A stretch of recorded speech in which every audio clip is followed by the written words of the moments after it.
Malaria నిర్మూలనకు ప్రతి ఒక్కరూ నడుంబికించాలని ఆదిలాబాద్ డిఎంహెచ్ఓ డాక్టర్ నరేందర్ రాథోడ్ పిలుపునిచ్చారు. ప్రపంచ మలేరియా దినోత్సవం సందర్భంగా పట్టణంలోని చిలుకూరి లక్ష్మీనగర్లో అవగాహన ర్యాలీ చేపట్టారు. జ్వరం వచ్చిన వెంటనే రక్త పరీక్షలు చేయించుకోవాలన్నారు.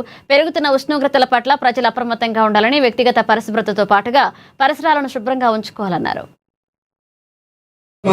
నిర్వహించడం జరిగింది కాబట్టి అక్కడక్కడున్నటువంటి వాళ్ళందరూ కూడా చేయాలని చెప్పేసి కోరుకుంటూ మన కోసం డిఎంహెచ్ఓ గారు కాసేపట్ల కలెక్టర్ చిలుకూరి లక్ష్మీనగర్ పిఎస్సి పరిధిలో మనం ప్రతి సంవత్సరం ఎలాగో ఏప్రిల్ 25 రోజు ప్రపంచ మలేరియా దినోత్సవం జరుపుకుంటున్నాము.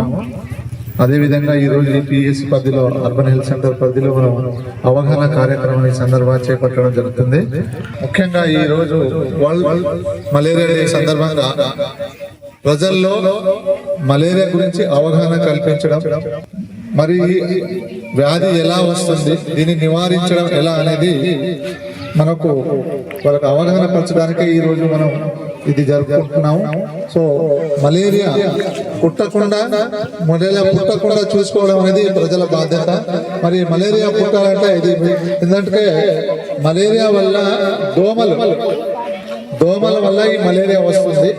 సో ఈ మలేరియా మనకు పుట్టకుండా చూసుకోవాలంటే ముఖ్యంగా ఎక్కడైతే నీళ్లు స్టాక్ అయిపోయి ఉంటుందో, ఎక్కడైతే కూలర్స్ లో కానీ పాత బకెట్లలో అయితే ఏంది, తర్వాత కొబ్బరి బొండంలో, తర్వాత మనం నీళ్లు నిల్వ ఉంచే ట్యాంకులలో ఇది దోమలు పెరిగే అవకాశం ఉంటుంది. ఈ దోమలు పెరిగితే మనకు మలేరియా, డెంగ్యూ, చికెన్ గున్యా లాంటి వ్యాధి వచ్చే అవకాశం ఉంది. కాబట్టి ప్రతి ఒక్కరూ తప్పకుండా రాకుండా ఉంటే ఇది అందరి బాధ్యత, సామాజిక బాధ్యత. ఒక ఆరోగ్య శాఖ మాత్రమే కాదు, ప్రతి ఒక్కరు కూడా దీనికి బాధ్యత వహించి మనకు ఈ మలేరియా రాకుండా ఉండాలంటే దోమలకి నివారించడం అనేది ప్రతి ఒక్కరికి బాధ్యత. ఈ సందర్భంగా నేను చెప్తాను.